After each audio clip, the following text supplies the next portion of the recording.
Muy buenos días tengan todos. Esta mañana les voy a hablar acerca de la ptosis. Yo soy el doctor Emilio Fonseca, médico residente del primer año en la Escuela Superior de Oftalmología, Centro Oftalmológico León.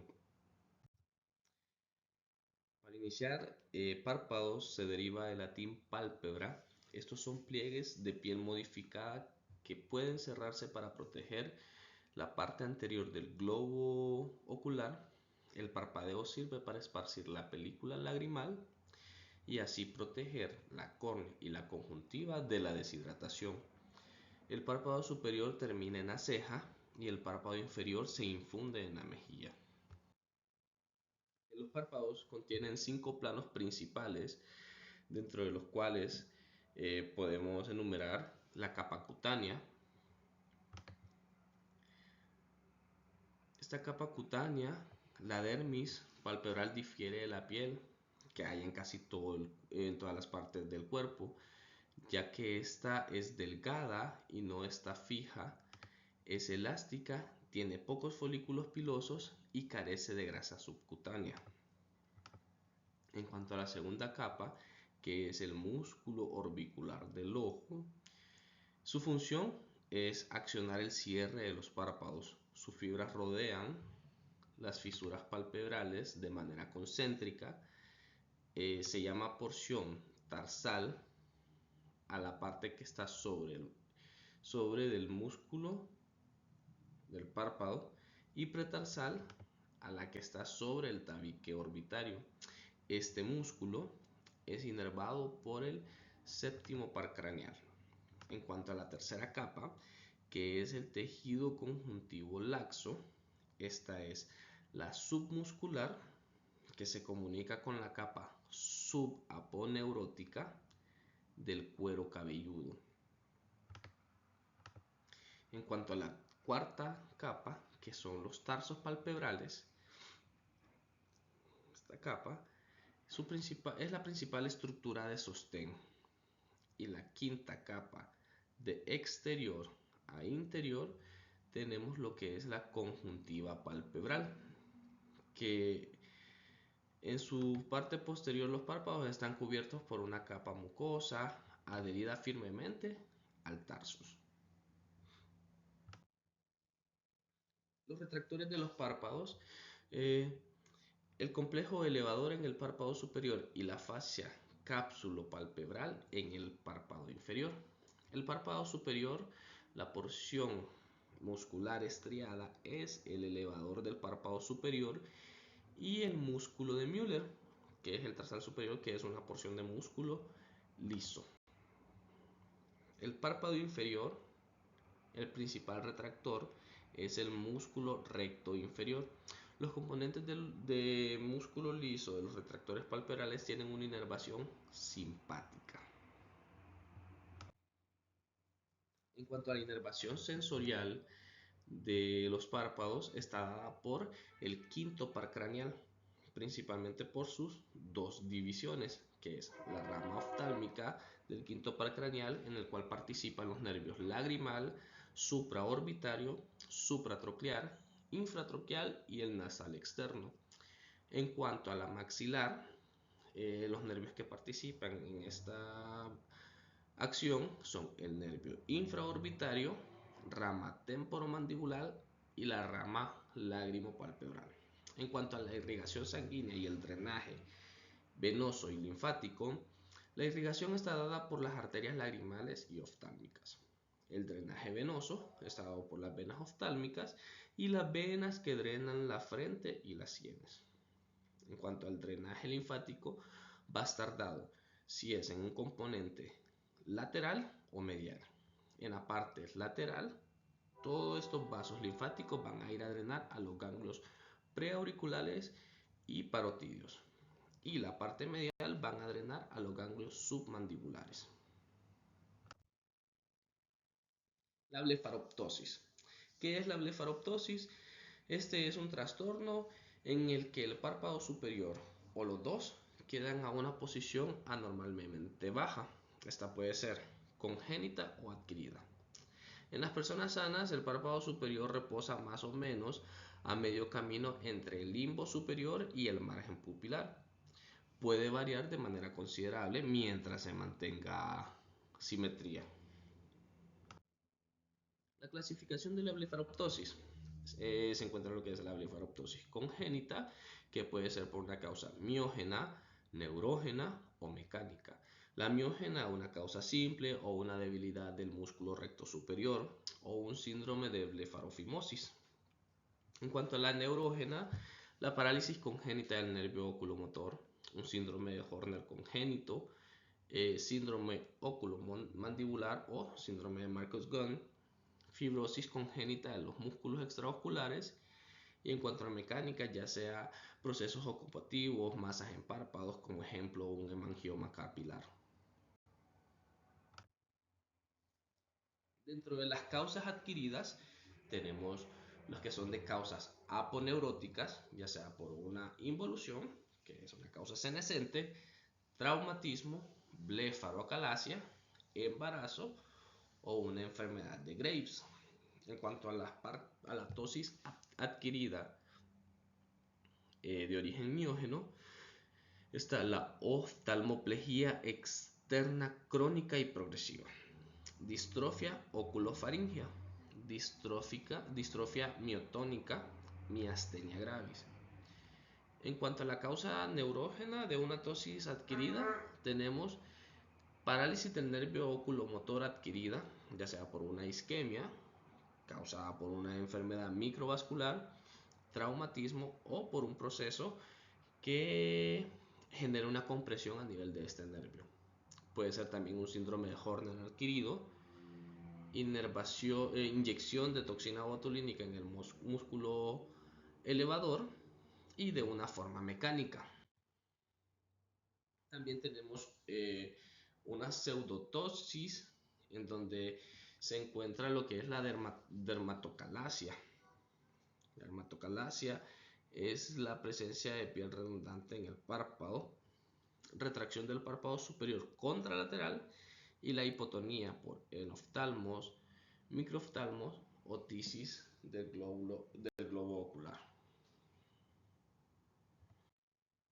En cuanto a la tosis congénita, tosis miógena congénita, esta es causada por una distrofia aislada del músculo elevador. Se produce en la posición primaria de la mirada, el movimiento palpebral es reducido en la mirada hacia arriba, de modo que el cierre es insuficiente en la mirada hacia abajo.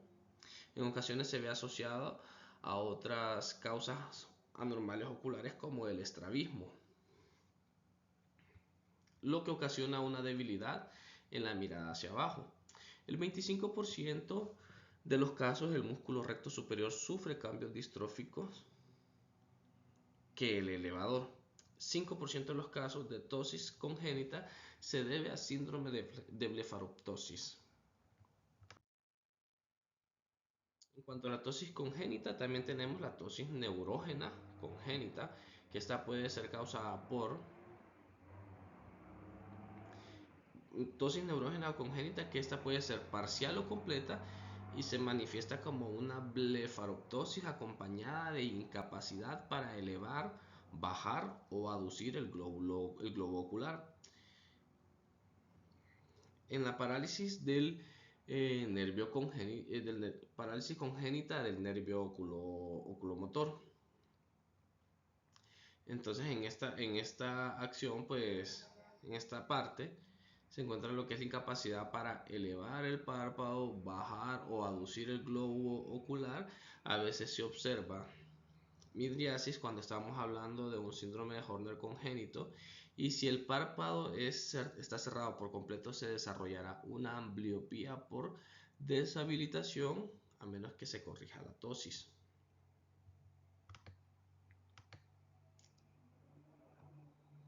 También tienen una tosis leve, con miositis, con pigmentación disminuida del iris, causante de heterocromía y anhidrosis ipsilateral. La mayor parte no se sabe cuál es la causa. Puede ser por una insuficiencia de la cadena nerviosa simpática. La causa identificada más frecuente es traumatismo a nivel del canal de parto. Algunos también pueden ser causados por un neuroblastoma en cuanto al síndrome de Horner congénito. Ya hablando sobre el síndrome óculo-mandibular de Marcus-Gunn, estos pacientes cursan con una tosis y una oftalmoplegia restrictiva, y este defecto es secundario a un defecto de diferenciación neuronal.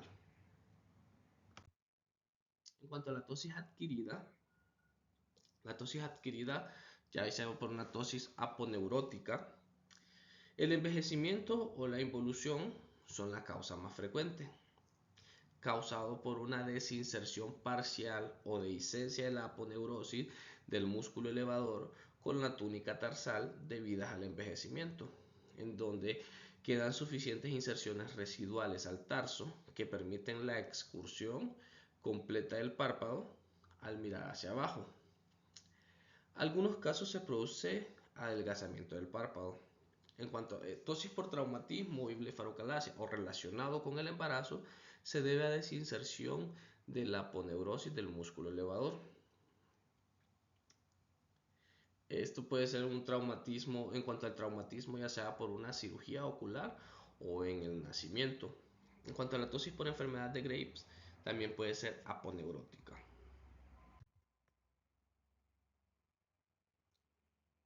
En cuanto a las manifestaciones clínicas, la manifestación principal de la parálisis o mal funcionamiento de la aponeurosis del músculo elevador del párpado es la tosis o la caída del párpado superior. Hay varios grados de severidad. Casos graves pueden cubrir parcial o completamente la pupila, lo que afecta a la visión. Y estos pacientes, de una forma compensatoria, generan una maniobra de la cabeza en retracción para poder así elevar un poco el párpado y ampliar su margen de visión. Dentro del diagnóstico están las pruebas de función neurológica, imágenes, ya sea por una imagen de resonancia magnética o una tomografía computarizada para ver si hay un proceso de masa o ocupación que genere alguna afección a nivel de los nervios.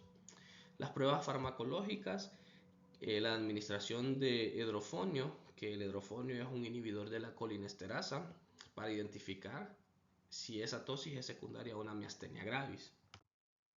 El tratamiento, pues el tratamiento médico, si la causa es miógena o neurogénica, el tratamiento puede incluir anticolinesterásicos para la miastenia gravis o terapia inmunosupresora. En caso de la parálisis, puede ser necesario tratamiento de enfermedad subyacente si esta es causada por un aneurisma o una corrección de daños del nervio. El tratamiento quirúrgico en casos crónicos o irreversibles se realiza una blefaroplastía o una tarsorrafia. Y también se pueden utilizar lo que es el uso de dispositivos, ya sea parches o dispositivos de soporte, para ayudar a mantener el párpado elevado temporalmente. En cuanto a la técnica de fijación frontal, esto se utiliza en casos crónicos o irreversibles y no es posible reparar o mejorar suficientemente la acción del músculo elevador del párpado mediante cirugía convencional. Esto se da a través de un anclaje del párpado a los músculos frontales. Las indicaciones: una tosis severa, parálisis del nervio oculomotor o daño irreversible, una tosis asociada a miastenia gravis u otras enfermedades neuromusculares y el envejecimiento. El procedimiento quirúrgico, pues, principalmente una anestesia local o general, se hace una inserción a nivel de la ceja o pliegue de la piel de la frente donde se expondrá a los músculos frontales, conexión del párpado al músculo frontal, sutura o una correa de material biocompatible, ya sea una malla de core o una sutura nylon entre el párpado superior y el músculo frontal. Después un ajuste a la altura del párpado y cierre de la incisión a nivel de piel. Aquí tenemos una imagen en donde se realiza la incisión a nivel del pliegue frontal, en donde se deja expuesto el músculo frontal y se hace un corbatín o una sutura en donde se ancla el elevador del párpado hacia el músculo frontal. Aquí tenemos esta imagen. Los beneficios: una elevación del párpado, una mejora estética y que esto está indicado para casos complicados. Las consideraciones y complicaciones: una asimetría, movimientos involuntarios, infección o rechazo del material y complicaciones relacionadas con la cicatrización. La bibliografía. Muchísimas gracias.